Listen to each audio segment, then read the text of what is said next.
Sound 1, Stephen Sondheim, mix track.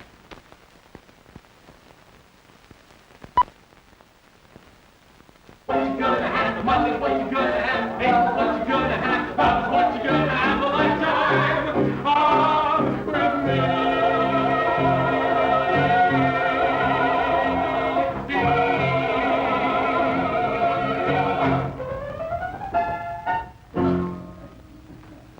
The other thing that everybody in the show does is, isn't it warm, isn't it cozy?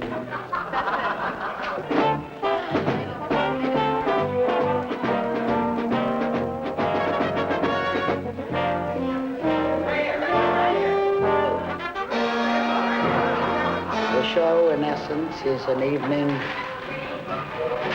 with and for Steve Sondheim to aid two very worthwhile charities.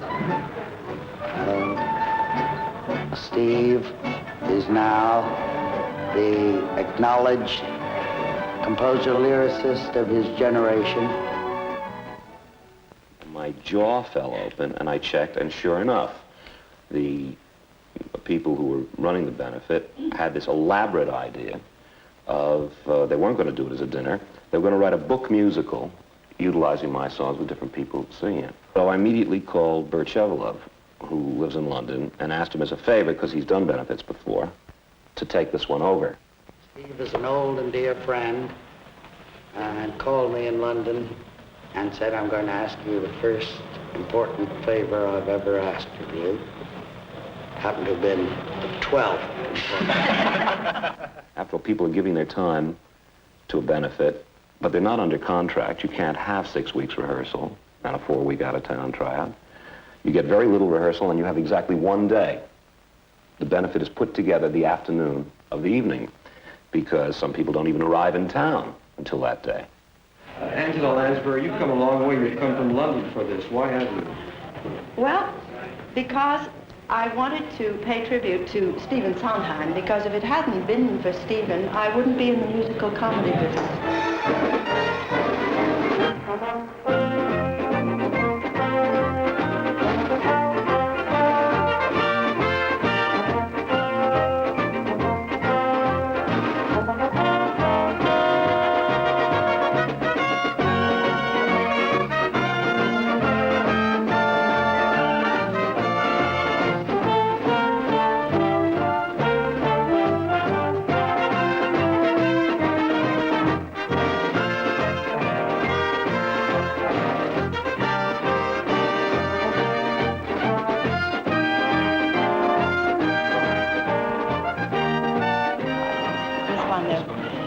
Wonderful times with West Side. My oh, gosh, West Side. I mean, that had a lot to do with the rest of my life.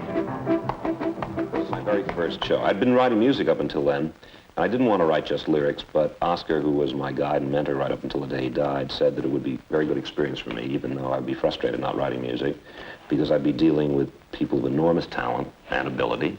That's Leonard Bernstein and Jerry Robbins and Arthur Lawrence. And I would learn a great deal through practical experience. And I should not worry about the time lost in not writing music. And he was right. And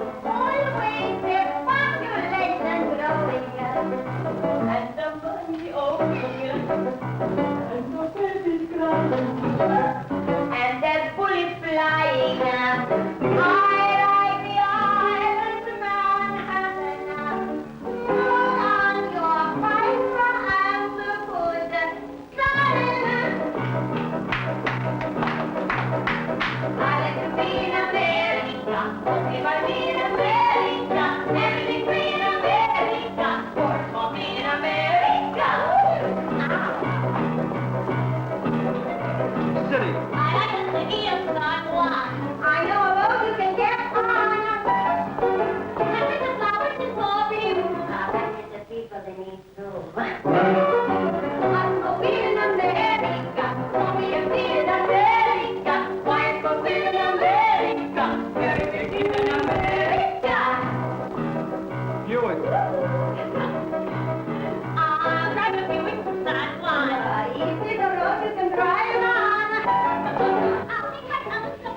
It was written for the character that Chita Rivera played, Anita.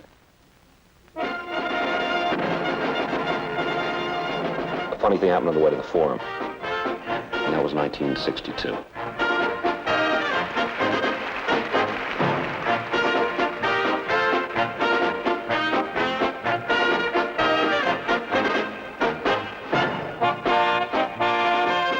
Stephen was the first person who proposed that I should step out of the drama field and dip my feet into the musical comedy racket, which is a marvelous business, and of course is now my most favorite thing to do, to be in musical theater.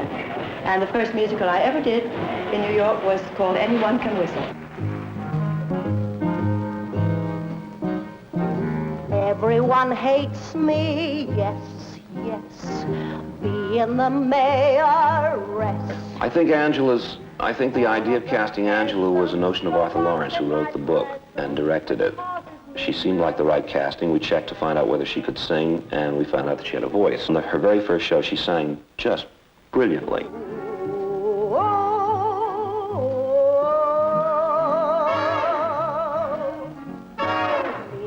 You write those things, I write according to the characters the playwright creates. I get to know the style, the way they think, the way they speak, and I get inside them almost as if I were an actor playing the part, and then I write. But I always take from the book writer. I couldn't invent those people. And often what attracts me to material in the first place is that I find some way of projecting myself. But like all writing, you know, there's no difference. Part of the author is always in what he writes, and part of it is a work of imagination. Nothing Steve does is flip or casual. It is all terribly well thought of. It's terribly emotionally felt. The problem is you have a thought that has to be expressed, or that you want to express, and you have to determine if and when to use rhyme, which is in itself a rather difficult matter, because you don't just rhyme to give it a form. So how do you get an O or an ah sound so the singer can make a point and still not ruin your thought? I will sacrifice anything to the thought. I'd rather have a banal line where the thought is right than a clever line where the thought isn't right. The problem is to make thought, and that's what one of the basic things that Oscar taught me, of Oscar Hammerstein. When I first wrote ballads in my teens, I was writing about trees and stars and willows. I was using all his imagery, naturally. And he said, you know, you're not writing what you feel, you're writing what I feel. And he said, we don't feel the same way, and you have to learn to write what you feel, and don't be ashamed of it. And if you feel like saying I love you, don't be ashamed that it's a cliche, just write it. That's how I got into it. And I knew a lot about lyric writing by the time I was 17 years old, just from the distillation of all this experience, which he shoved at me. How long do you think that'll take? Oh, I would say half an hour. And then, can you give me a half an hour in there? Mm-hmm. Maybe we'll get it all done. It's very Okay. simple.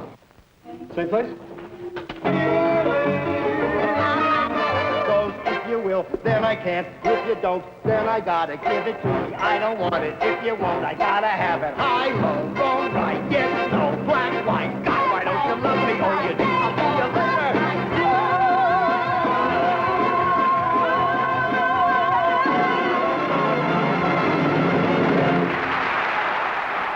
There's a subtlety and a sophistication and a know-how, a schooled musician know-how in the thing that a musician can appreciate above and beyond what the layman, the pleasure that a layman derives in listening to his music. He does another thing. He writes behavior in numbers, which is not just a number. Well, we're all really pretty lucky, I think. This is an exciting, the whole thing of doing the show on Sunday. For me, it's fantastic.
whistle, that's what they say, easy.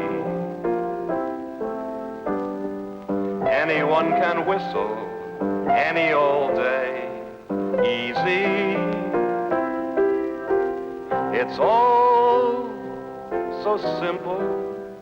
Relax, let go, let fly.